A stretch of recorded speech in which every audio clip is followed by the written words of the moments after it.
Hello everyone, welcome to our channel. आज हम जानेंगे मेटल इनर्ट गैस वेल्डिंग के बारे में। जैसा कि आप सभी लोग जानते हैं, मिग वेल्डिंग को हम किसी और देशों में गैस मेटल आर्क वेल्डिंग के बारे में जानते हैं। ये ऐसा इसलिए है क्योंकि आर्क वेल्डिंग के दो टाइप होते हैं। एक होता है मेटल इनर्ट गैस वेल्डिंग, दूसरा होता है टंगस्टन इनर्ट गैस वेल्डिंग। इस तरीके से हम दो टाइप की आर्क वेल्डिंग होती है। आज हम जानेंगे मिग वेल्डिंग के वर्किंग प्रिंसिपल के बारे में, उसके क्या क्या रिसोर्स होते हैं उसके बारे में, और डिफेक्ट और उसके रेमेडीज़ के बारे में। तो हम ये सारी चीज़ें इस वीडियो में कंप्लीट करने वाले हैं। तो इस वीडियो पे आप बने रहिए। आप हमारे वीडियो पे यदि नए हैं तो चैनल को सब्सक्राइब कर लीजिए इसी तरीके के नए वीडियो के लिए। दोस्तों, आज हम जानेंगे मेटल इनर्ट गैस वेल्डिंग के वर्किंग प्रिंसिपल के बारे में। और मेटल इनर्ट गैस वेल्डिंग का वर्किंग प्रिंसिपल है short circuit working principle. Short circuit होती है, शॉर्ट सर्किट के द्वारा हम मेटल को ज्वाइंट करते हैं। अब मेटल को ज्वाइंट करने के लिए हम शॉर्ट सर्किट करते हैं। और कैसे शॉर्ट सर्किट करते हैं, इनर्ट गैस का क्या यूज है, कैसे पावर सोर्स काम करता है, कैसे वायर फीड मैकेनिज्म काम करता है, ये सारी चीज़ें हम समझते हैं। अभी हम सबसे पहले जानते हैं कि हमारे इसमें क्या क्या रिसोर्सेस यूज करते हैं। सबसे पहले हम यहाँ यूज करते हैं wire feed mechanism. Wire feed mechanism क्या है कि वायर जो कंज्यूमेबल रॉड है, हमारा इलेक्ट्रोड है, उसकी एक रोल होती है जो कंटिन्यूअस, हमारा कंज्यूमेबल इलेक्ट्रोड इसलिए कहते हैं क्योंकि वो कंटिन्यूअस यूज होती रहती है, कंटिन्यूअस फ्लो होता रहता है। ये दो कॉपर ट्यूब के द्वारा वायर फीड मैकेनिज्म ऐसा है, उसके थ्रू ये हमारा कंटिन्यूअस फ्लो होता रहता है वेल्डिंग गन में। और जो वायर फीड मैकेनिज्म है वो हमारे पावर सोर्स के पॉजिटिव से जुड़ा हुआ रहता है।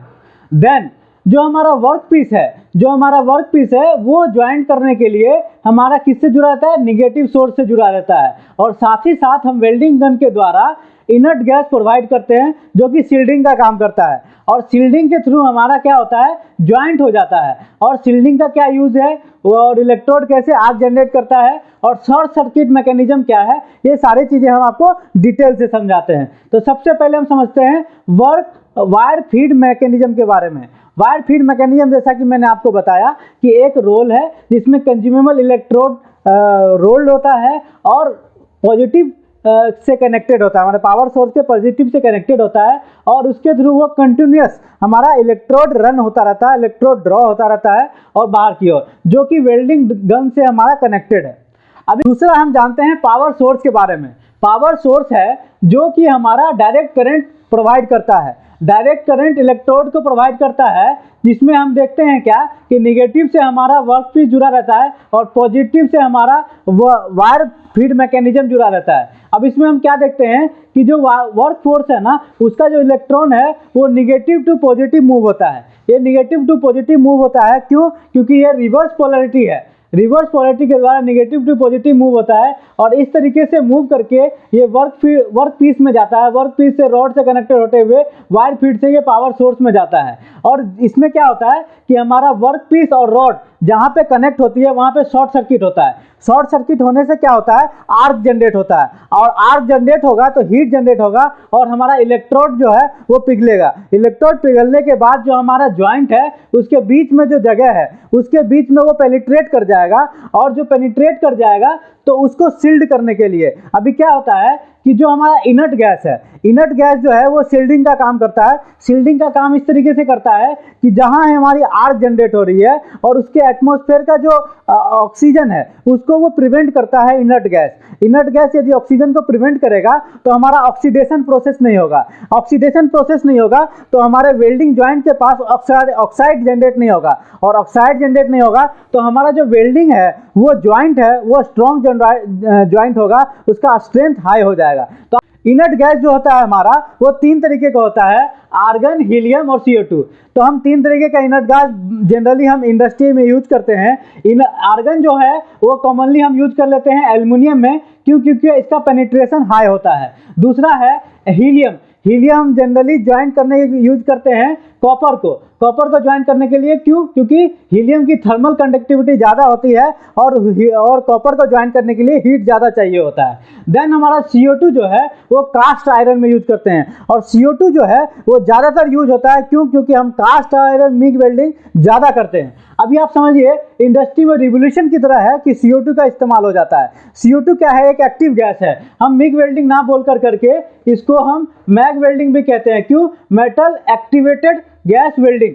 अब इसको इसलिए कहते हैं क्योंकि CO2 हम जब इस्तेमाल करते हैं इनर्ट गैस के थ्रू, तो सबसे पहले तो ये हमारा सील्डिंग के लिए काम करता है। ये हमारा सील्डिंग प्रोसेस स्ट्रॉन्ग कर देता है, और हमारा जो ज्वाइंट है वो हमारा ज्वाइंट जो है स्ट्रॉन्ग ज्वाइंट होता है, स्ट्रेंथेबल ज्वाइंट होता है, और पेनिट्रेशन भी हाई होती है। तो जो हमारा CO2 है, जो हमारा कास्ट आयरन के मिग वेल्डिंग के लिए यूज होता है, उसके दो प्रॉपर्टीज हैं। एक तो पेनिट्रेशन हाई करता है और दूसरा स्ट्रेंथ हमारा बढ़ा देता है। इस तरीके से इनर्ट गैस जो है सील्डिंग में हम CO2 का यूज करते हैं क्योंकि वो एक एक्टिव गैस है।